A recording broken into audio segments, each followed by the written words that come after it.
in the space as a policy person and someone that understands the rules side of this thing. Tell us a little bit about, 2016 was like yesterday. How did it, like you said, okay, the time has come. Yeah. Well, my background is in food policy, and so Danny and I have known each other for a long time in the food movement.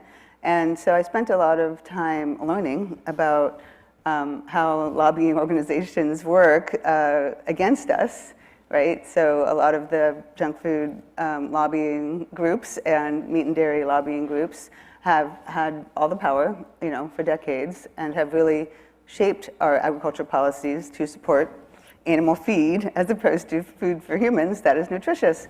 And so, I wrote a lot about this problem, and it got a little tiring, as you got also tired of complaining all the time. And so then I started to see these plant-based food companies, kind of the next generation, really pushing the envelope, particularly with how they're labeling their foods, and just really wanting to stake out this territory as, hey, you know what, we're making meat and dairy, we just happen to make it from plants and not from animals. And I realized, okay, well, that's a pretty edgy position to take. There might be some people who don't like that.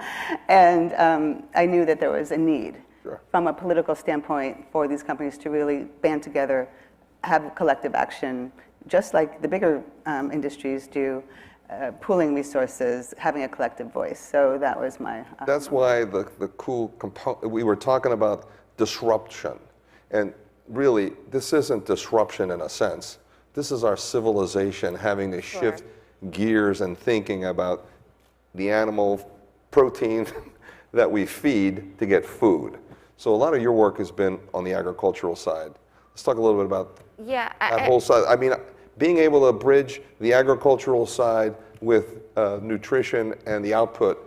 I think this is the first time you guys have been together, right, to talk about this thing? First time like this. To really have this kind of conversation. Well, I do want to pick up on a point that you made, and I'm sure you get this question all the time. People are always like, so what do we do? How do we change the food system? And it's like, vote with your fork and vote with your vote. But until campaign finance reform happens and lobbies are out of this, these sorts of things are never going to change. So I'm interested to hear from you, Michelle. Like, how do we do that? How do we get the lobbies out of food? There's no getting them out, really. I mean, what we're doing is joining them in a way.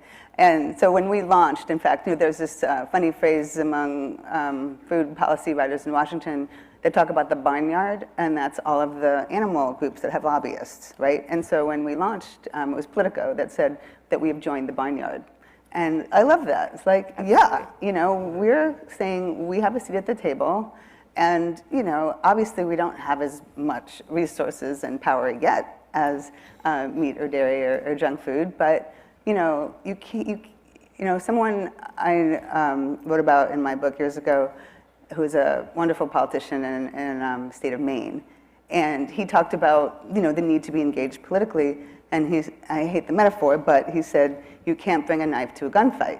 And that's it. And I think for too long, the food industry has just sort of, or I should say the better food industry, the natural food companies, for the most part, have taken a back seat in the policy arena and I hear things like, well, we've got consumers on our side and the marketplace will rule. I'm like, really? Okay, that only gets you so far until somebody on the other side pushes back and says, no, that's not how it's going to work. And so, it's just so important to be engaged politically. And I bring this message everywhere I go, because it's not even just up to food companies, but as individuals, we are also citizens of this planet, and it's our individual responsibility as well as, in the business world to get more engaged politically. But the value side of this affects communities, right? I mean, well, absolutely. And I'm sorry, I'm just going to riff on what she was saying. I mean, the activism side of this is so important. And we are citizens. We're citizen eaters. There are food voters now. And the fact that, you see more plant-based food companies is a result of that activism and that engagement among people who want more plant-based foods, they want more nutritious foods, they want better choices instead of, we think there's so much diversity in our supermarkets, but there's not. Right, well, our friend Anna LePay talks about the illusion of choice. Right, and so I love that because, a lot of the larger companies, I'm thinking about I don't want to name names, but there is a company that will show an array of beverages to demonstrate that they have all of these options, you know, everything from soda to water. And, you know, it looks impressive, right, when you see that, but really, I mean, tap water works really well, I find.